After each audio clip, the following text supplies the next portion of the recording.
Arquitectos de la cultura de la muerte. Ayn Rand. Por Donald DeMarco y Benjamin de Wayke. Ayn Rand.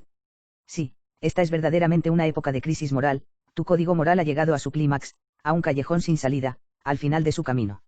Si deseas seguir viviendo, lo que necesitas no es volver a la moralidad, sino descubrir la 62. Quien así habla no es Zaratustra sino Yonga Alt, el alter ego filosófico de Ayn Rand, protagonista de su principal novela, La rebelión de Atlas. La crisis moral, a la que se refiere es el conflicto entre el altruismo, que sería radicalmente inmoral, y el individualismo, que proporcionaría la única forma posible de verdadera moralidad.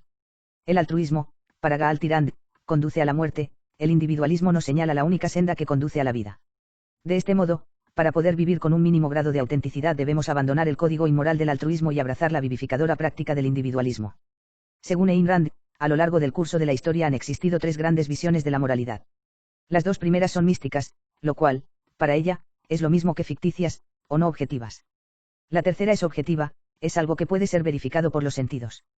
En un principio, imperaba una visión mística por la cual se consideraba que la fuente de la moralidad era la voluntad de Dios. Esto no es compatible ni con el ateísmo de Rand ni con su objetivismo. En su debido momento se abrió paso una visión neomística en la cual, el bien de la sociedad, desplazó a la voluntad de Dios. El defecto esencial de esta visión, como el de la primera, es que no tiene correlato alguno con una realidad objetiva. No existe una entidad a la que podamos llamar sociedad, nos advierte Rand. Y dado que lo único que realmente existe son los individuos, el llamado bien de la sociedad degenera en un estado en el que, algunos hombres están éticamente legitimados para actuar conforme a sus caprichos, o sus perversiones, mientras que otros están éticamente obligados a gastar sus vidas al servicio de los deseos de los primeros. 63. Solo la tercera visión de la moralidad es realista y digna de ser vivida. Se trata del objetivismo de Rand, una filosofía que se centra exclusivamente en el individuo. El individuo es lo único real, objetivo, y es el verdadero fundamento de la ética. De ahí Rand puede postular la premisa básica de su filosofía: la fuente de los derechos del hombre no es la ley de Dios, ni la del Congreso, sino la ley de la identidad. A es igual a, el hombre es el hombre. 64. Rand reconoce a Estados Unidos el mérito de ser la primera sociedad moral de la historia. 65 porque es la primera sociedad basada en el reconocimiento de los derechos individuales. El individuo, como tal, se pertenece a sí mismo. No pertenece, en modo alguno, a Dios ni a la sociedad. Un corolario de la premisa básica de Rand es que el altruismo, el sacrificio de la propia y única realidad, la propia individualidad, en favor de una realidad distinta a la de uno mismo, es necesariamente autodestructivo, y por lo tanto inmoral. Por eso llega a decir que, el altruismo tiene en la muerte su fin último y su referencia de valor. 66 En cambio, el individualismo, cultivado a través de la virtud del egoísmo, es el único sendero que conduce a la vida. La vida, insiste, puede mantenerse en la existencia solo mediante un constante proceso dirigido a autosustentarse. 67. El destino del hombre es ser un alma hecha a sí misma. 68. El hombre, por lo tanto, tiene derecho a la vida. Pero con esto Rand no pretende decir que ese derecho a la vida genere la obligación en los demás de defenderlo y sustentarlo. Tal concepto de derecho a la vida implica una forma de altruismo y, consiguientemente, es contrario al bien del individuo. De hecho, para Rand constituye una forma de esclavitud. Nadie puede ostentar el derecho de imponer a otro una obligación no elegida, un deber no gratificado o una servidumbre involuntaria. No puede existir un derecho a esclavizar. 69. Es más, no existen los derechos de grupo, puesto que un grupo no es una realidad individual. Como resultado, Rand niega firmemente que grupos tales como los no nacidos, los agricultores, los empresarios, etc., tengan derechos particulares. 70 La noción que tiene Rand del derecho a la vida comienza y termina en el individuo. En este sentido, derecho a la vida significa el derecho que tiene el individuo a perseguir, a través del uso racional de su capacidad de elegir, cualquier cosa que necesite para mantener y cultivar su existencia. La vida de un organismo es su referencia valorativa, todo lo que hace avanzar su vida es bueno, todo lo que la amenaza es malo. 71. Como dice Rand a sus lectores a través de Yonga Alt, solamente existe una alternativa fundamental en el universo, la existencia o la no existencia. 72. La existencia del hombre debe permanecer en la existencia. Este es el mandato del individuo y la utilidad de la virtud del egoísmo. La no existencia es el resultado del altruismo y se escora hacia la muerte. Sacrificarse por los propios hijos, nacidos o no nacidos, por los propios padres ancianos o por otros miembros de la familia se convierte en anatema. Rand quiere que surja una cultura de la vida, pero en su visión esa cultura únicamente está compuesta de individuos que de forma egoísta escogen sus bienes privados en orden a su propia existencia. Si se hubiese compuesto un himno para una filosofía proabortista, habría venido de la pluma de Ayn Rand: el hombre tiene que ser hombre, por propia elección, tiene que considerar su vida un valor, por propia elección, tiene que aprender a conservarla, por propia elección, tiene que descubrir los valores que requiere y practicar sus virtudes, por propia elección. Un código de valores aceptados por la personal elección es un código de moralidad. 73. Nunca filósofo alguno ha propuesto una visión de la vida más simple y directa que la de Rand.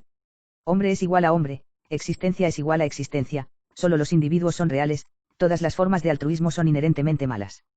No hay matices ni paradojas. No hay sabiduría. No hay profundidad. Las cuestiones complejas dividen las realidades en simples dicotomías. Solo existe el individualismo y el altruismo, sin términos medios. 74. En una ocasión le preguntaron si era capaz de exponer la esencia de su filosofía en el tiempo que pudiera permanecer apoyada sobre uno solo de sus pies. Fue capaz: metafísica, realidad objetiva, epistemología, razón, ética, interés propio, política, capitalismo. A pesar de la evidente superficialidad de su filosofía, Rand se consideró a sí misma el mayor filósofo de la historia desde Aristóteles. En La virtud del egoísmo compara la ética de la ayuda a los demás con la insatisfacción que se experimenta cuando se intercambian regalos de Navidad ni deseados ni elegidos. 75. El cuento más encantador de O. Henry, El regalo de Reyes, nos ofrece un contraste interesante a la visión de Rand. En el cuento, dos esposos de escasos recursos pero muy enamorados intercambian regalos de Navidad. El marido vende su reloj para poder comprar a su esposa un juego de peinetas con las que adornar sus maravillosas trenzas. La esposa vende su cabello para poder comprar a su marido una cadena para su reloj de bolsillo. Los regalos son exquisitamente antiprácticos, pero al mismo tiempo revelan algo infinitamente más precioso: el generoso amor mutuo que se profesan los esposos. Quede dicho, dice el autor a sus lectores como epílogo a la historia, que de todos los que intercambian presentes estos dos fueron los más sabios, ellos son los Reyes Magos. 76. Rand, por supuesto, era una enemiga acérrima del cristianismo. Pero su tipo particular de egoísmo, que parte de que cada uno de los individuos son superhombres nietzscheanos, la convierte en una enemiga del amor. Sus escritos presentan una conciencia tan elevada y endiosada que es imposible de ser vivida por mortal alguno. El autor y crítico literario Whittaker Chambers afirmó en una ocasión, acerca de la rebelión de Atlas: después de toda una vida de lecturas, no recuerdo ningún otro libro en el cual se mantenga de forma tan incesante un tono tal de primordial arrogancia. Sus estridencias no conocen descanso. Su dogmatismo carece de todo atractivo. 77. Pero el dogmatismo de Rand sí que tiene atractivo. Sus 13 libros han vendido más de 20 millones de ejemplares. Según el US News and World Report, sus libros venden más de 300.000 ejemplares al año. 78. La Ayn Rand Society florece, al igual que el boletín objetivista que ella fundó.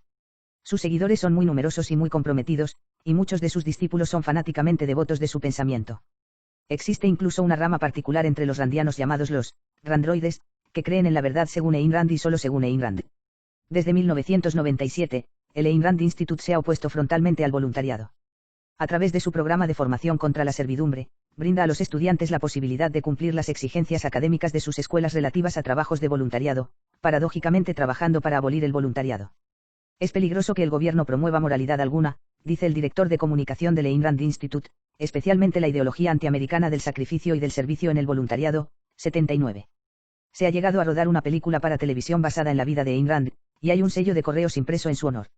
En Internet, puede encontrarse una previsible defensa del aborto: el embrión es claramente prehumano, solo las nociones místicas del dogma religioso tratan a este montón de células como si constituyesen una persona, propaganda a favor del suicidio asistido, la racionalidad en interés propio, y diatribas contra el Papa: no hay nada más peligroso que la fe como guía para la vida.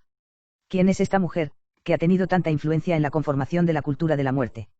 Nacida en San Petersburgo, Rusia, en 1905, su verdadero nombre era Alice Rosenbaum. Abandonó su país natal a los 21 años, horrorizada en lo más profundo de su ser por los planteamientos antiindividualistas del colectivo bolchevique. Tras su llegada a Nueva York, sola, con unos $50 en el bolsillo, se alojó con unos parientes en Chicago durante un tiempo antes de trasladarse a Hollywood, donde trabajó en puestos diversos, como camarera, en un guardarropa de un estudio, hasta que alcanzó el éxito económico con sus escritos. En 1938 escribió Anthem, Himno, una novela breve de ciencia ficción que describe un mundo colectivista donde está prohibido pronunciar la palabra yo. El verdadero éxito, sin embargo, no le llegó hasta la publicación, en 1943, después de ser rechazada por 12 editoriales, de El Manantial 80. Esta desaforada obra de 754 páginas, que posteriormente sería llevada al cine con Gary Cooper en el papel protagonista, es la glorificación de un genio de la arquitectura que se niega a plegarse a las presiones burocráticas. Según la guionista Nora Ephron, a pesar de sus grandes pretensiones es un libro ridículo. En 1957 Rand produjo su gran obra, La rebelión de Atlas, en la cual estableció el canon de su código de interés propio. Utiliza al personaje principal, Young Alt, como voz para expresar su propia filosofía: juro, por mi vida y por el amor que le tengo, que nunca viviré al servicio de otro, ni pediré a nadie que viva a mi servicio. La rebelión de Atlas se convirtió en una obra de culto, particularmente entre los universitarios de los 60, aunque los críticos no fueron precisamente benévolos con ella. Muchos la consideraron demasiado simplista y didáctica, un capricho ingenuo y dibujado en blanco y negro. Ruth Chapin Blackman la consideró, polémica, inadecuadamente disfrazada de novela. En la New York Times Book Review, Granville Hicks la encontró poco convincente, y es que, a pesar de que la señorita Rand proclama a voz en grito su amor a la vida, parece que el libro ha sido escrito a fuerza de odio hacia ella. El libro estaba lógicamente llamado a enfurecer a los cristianos. En un pasaje, Young Galt afirma que está mal, ayudar a un hombre que no tiene virtudes, ayudarle por el simple hecho de su sufrimiento, aceptar sus faltas, aceptar su necesidad, como una justificación. Ante esto, el crítico John Chamberlain escribió que la señorita Rand no debería haber intentado reescribir el Sermón de la Montaña. En otra recensión se consideraba La rebelión de Atlas una obra dolorosamente desagradable. Otro crítico, en términos menos dramáticos, dijo, lo considero un libro notablemente estúpido. Mientras negociaba con Random House la publicación de La rebelión de Atlas, Bennett Cerf intentó persuadirla de que acortase el explosivo discurso de 38 páginas de Young Galt. Su respuesta le dejó paralizado: ¿cortaría usted la Biblia? 81. Pero hay que insistir en que otros pensadores y críticos eminentes mostraron mucho menos entusiasmo que Rand con respecto a sus textos sagrados. El sociólogo Peter Berger ha dicho, es difícil conceder un lugar importante a Ayn Rand como novelista o como pensadora. Gore Vidal escribió, Ayn Rand es una retórica que escribe novelas que nunca he sido capaz de leer. George Gildar se lamentaba del hecho de que Rand evitara entrar en la cuestión de la familia, una institución que no puede en modo alguno sobrevivir sobre la base del principio del interés propio y aislado, simplemente ignorándola. Y sin embargo sus libros siguen teniendo influencia. En su éxito de ventas de Closing of the American Mind, Alan Bloom subraya, pensando en los estudiantes universitarios, siempre hay una chica que menciona El manantial, un libro que a duras penas puede ser calificado de literatura que, con su firmeza infranietzscheana, excita a ciertos jóvenes más o menos excéntricos a una nueva forma de vida. 82. Un profesor de inglés de la Universidad de California en Berkeley y que regularmente realiza encuestas sobre los hábitos lectores de sus estudiantes descubrió, para su disgusto, que El manantial era el libro más popular entre ellos. La biografía de Ayn Rand escrita por Barbara Branden, The Passion of Ayn Rand, nos hace aún más sorprendente el enorme éxito de su biografiada. Desde el punto de vista moral, Rand era una persona especialmente poco atractiva. Branden nos cuenta cómo su propio marido, Nathaniel, y Rand explicaron racionalmente a sus respectivos sorprendidos esposos cómo su superioridad moral y su individualismo racional justificaban la relación amorosa que estaban manteniendo. Este arreglo a cuatro bandas no fue del agrado de los afectados. El marido de Rand intentó refugiarse en el alcohol y Barbara sufrió varios ataques de pánico. Durante uno de esos ataques pidió ayuda a la que había sido su amiga, durante 19 años. La respuesta de Rand fue fría como un reptil: ¿cómo te atreves a pensar en ti misma en lugar de pensar en mí? Pero cuando su amante, Nathaniel Branden, se hizo con una nueva amante, más joven que ella, Rand se enfureció. Branden le pidió tímidamente disculpas por haberla rechazado al considerarla un valor menor. 83. ¿Cómo te atreves a hablar de mí como un valor menor?, respondió Rand. No se trata de eso. Es mucho peor, esa chica no es nada. Enfurecida por el hecho de que Branden la rechazase, se juró a sí misma que lo destruiría: estás acabado. Te destruiré igual que te construí. Te denunciaré públicamente. Te destruiré del mismo modo que creé tu nombre, tu riqueza y tu prestigio. No tendrás nada, te quedarás tal y como comenzaste, tal y como llegaste a mí, tal y como habrías permanecido sin mí. No habrías conseguido nada si no te hubiese dado mi vida. Yo lo hice todo, L. Tú te has atrevido a rechazarme. 84. No satisfecha con su juramento de hacer todo lo que estuviese en su mano para llevar a Branden a la ruina pública, y por supuesto nada dispuesta a permitirle que expresase su propia individualidad, Rand lo maldijo a la vez que le propinaba 3 bofetadas, y seguidamente lo echó de la casa. Si te queda un solo gramo de moralidad, un solo gramo de cordura, permanecerás impotente durante los próximos 20 años. Y si te queda algo de potencia sexual, sabrás que es señal de una degradación moral aún mayor. 85. Este lamentable episodio no fue un suceso aislado. Barbara Branden nos cuenta cómo Rand se las arregló para hacer desgraciados a todos los que tenía a su alrededor. Al final de su vida, apenas tenía amigos. Despreciaba incluso a sus seguidores. Cuando falleció, en 1982, a los 77 años de edad, sobre su ataúd lucía una representación de casi 2 metros del signo del dólar. Su filosofía, que había adoptado desde temprana edad, no hizo sino contribuir a asegurar su soledad: nada de lo que existe me proporcionó ningún placer relevante. Y progresivamente, a medida que mis ideas se desarrollaban, fue creciendo más y más en mí el sentimiento de soledad. 86. Pero era inevitable que una filosofía que se centra en uno mismo y excluye a todos los demás acabase dejando a quien la practicaba en el más completo aislamiento y en la más intensa soledad. La filosofía de Rand no puede ser vivida, ni por ella ni por nadie. Una filosofía así difícilmente puede servir a la construcción de una cultura de la vida. No puede ser vivida porque se basa en una antropología errada. El ser humano no es un simple individuo, sino una persona. Como tal, es una síntesis entre su condición única como individuo y su participación en la comunidad. El hombre es un ser trascendente. Es más que su individualidad. En una ocasión Rand escribió, el hombre no puede escapar de la necesidad de la filosofía, su única alternativa está entre sí la filosofía que le guía es elección suya o producto del azar. En lo que se refiere a esta afirmación, es muy similar a lo que dijo G.K. Chesterton, la filosofía no es más que pensamiento que ha sido conscientemente pensando, el hombre no tiene otra alternativa que elegir entre verse influido por un pensamiento que ha sido pensando o verse influido por un pensamiento que no ha sido conscientemente pensando. 87. Lo que distingue a estos dos pensadores tan radicalmente diferentes tiene que ver con la verdad. A Rand no le preocupaba nada más que ella misma. En consecuencia, la verdad se disolvía en su conveniencia personal. El orgullo era la predisposición fundamental de la que partía el desarrollo de su filosofía. Para Chesterton, la soberbia es la falsificación de los hechos a través de la introducción del ego. 88. Al entender que el hombre no es más que lo que ella entendía que ella misma era, es decir, un individuo, Rand no fue capaz de ver la verdad del hombre más allá de sí mismo. Chesterton sí que vio más allá, y se consideró honrado por alinearse junto al hombre común, que es también hijo de Dios. Para Chesterton, la verdad sobre el hombre es que es las tres cosas a la vez, individuo, miembro de la sociedad e hijo de Dios. Los griegos tenían dos palabras para expresar la noción, vida, baios y zoe. Baios representa el sentido biológico e individual de la vida que late dentro de cualquier organismo. Esta es la única noción de la vida que cabe encontrar en la filosofía de Ayn Rand. Zoe, por contraste, es la vida compartida, la vida que trasciende al individuo y que le permite participar en una vida más amplia, más alta y más rica. Esta participación, como afirma Carol Wojtyla en Persona y Acción 89, consiste en compartir la humanidad de todos los seres humanos. Es precisamente a partir de la participación en la humanidad de otros como la persona es rescatada de la individualidad y descubre su verdadera identidad.